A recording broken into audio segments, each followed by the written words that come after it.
But to give you an insight on how car on subscription works, what are the costs, etc. involved, we have brought on board Varun Jha. He's the Chief Marketing Officer and the Head of Growth at Zoomcar that does provide a car on subscription. So Varun, thanks so much for joining us on The Money Show. Just start off with, if you could give our viewers an insight into what exactly do you mean when you say, I am going to subscribe for a car. Yeah, thanks Mobina for having me on the show. Yeah, it's a very interesting concept. If you look at subscription at large, I mean, look at matured markets like US and UK. Subscriptions already amount to approximately 40% of the total car units being sold at an annualized level. So cut to India, what we basically typically in India we have seen this sharp rise in trend that you have actually especially the new age customers. They are believing more and more, rent not buy psyche, which means that they don't believe in complete ownership of an asset, but access to convenient ownership to an asset. And at Zoomcar, we have actually latched onto this mega trend of the new age customers. So typically, when I say subscription, what typically subscription means is that you don't want to own a car, but you still want to have a car at your perusal, which is definitely significantly much cheaper than actually buying a car. So if I have to put a cut or comparison, like typically if you want to buy something like a Swift Desire, typically a Swift Desire top end will cost you something like 8 lakhs. So for that typical price point, a customer has to bare minimum you have to shell out a down payment of 1.5 lakhs upfront. Then there is insurance fees, then there is EMI, there is cost of maintenance. While in a subscription, and typically what Zoomcar also offers is that there is zero down payment. So as you actually don't pay anything on down payment. There is zero insurance. Insurance is on someone like us. There is zero maintenance. You just, the way you subscribe for a Netflix or probably any other subscription based brand, you can take a car on subscription. Typically the durations are typically it ranges from 6 months to 12 months, 24 months, and can go up to as long as 3 years, right? And when you do the maths, the same the Swift Desire, which was 8 lakh price point plus when you had to give the down payment and etc. the EMI for the same comes down to approximately 16 to 17k. But in a subscription context, the subscription fees is significantly lower than the EMI, so it will be something in the range to 12 to 13,000 for the same Swift Desire. And so all of a sudden, you have a great car at your perusal, but it is much relatively cheaper than your EMI. Interestingly, I have to draw a line between what a subscription is and what a lease is. So I'll explain with the help of the Zoomcar's context here, because we already have a market leader in the car rental space.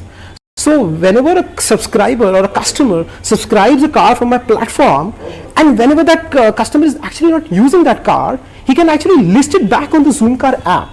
And now this car is actually now available for the other renters to pick it from my platform. This typically means that the subscriber who actually subscribed the car can further offset his subscription fees through the rental revenue that he earns.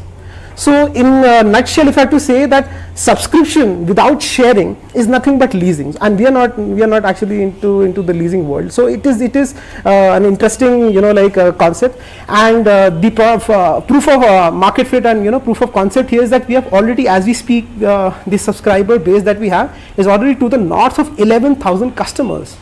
And we are just this subscription brand that we launched last year in March 2018 is just a 15 months old brand. So this 11,000 number speaks really volume about the needs and wants of the new age customers that's shaping up. Yeah. So, okay, great demand. 11,000 already in terms of subscribers. You know what? To put all that math in place, in fact, Varun, I'm just going to bring on board my colleague Utkarsh Shah, from bed to bed. Okay, I'm just going to delve into some more details with Varun, who's of course in the business. Varun, when I buy a car, I have insurance, I have maintenance, I have all of these ancillary payments, apart from EMI. So, when I'm subscribing the car, do I have to worry about those expenses? Not exactly, because once you're subscribing a car, you're actually subscribing with a new age platform like me. So I already have an annualized, relationship with the insurers in the country. So everything is actually on a third-party player like me. It's very similar, if the way you will subscribe for a Netflix or an Amazon Prime subscription, it's quite similar to it, that you have to just subscribe, just pay that subscription amount, and with a certain security deposit. So it's very seamless. So, and typically, you will be surprised to know that like, unlike there is a wait time to get a car, here you get a car in as fast as like within 24 hours. So that's really wonderful for the customer. So onboarding flow is completely digital, it's completely seamless, and basically you get a car at your doorstep in 24 hours. The key difference between just taking a car on rent and subscribing a car? See, you have to actually realize that there are when you consider mobility as a as a landscape, there are two kind of requirements, two kind of consumer needs. So one is rentals and the other is subscription. Now, how to differentiate between the two? If you look at rentals will always be short term.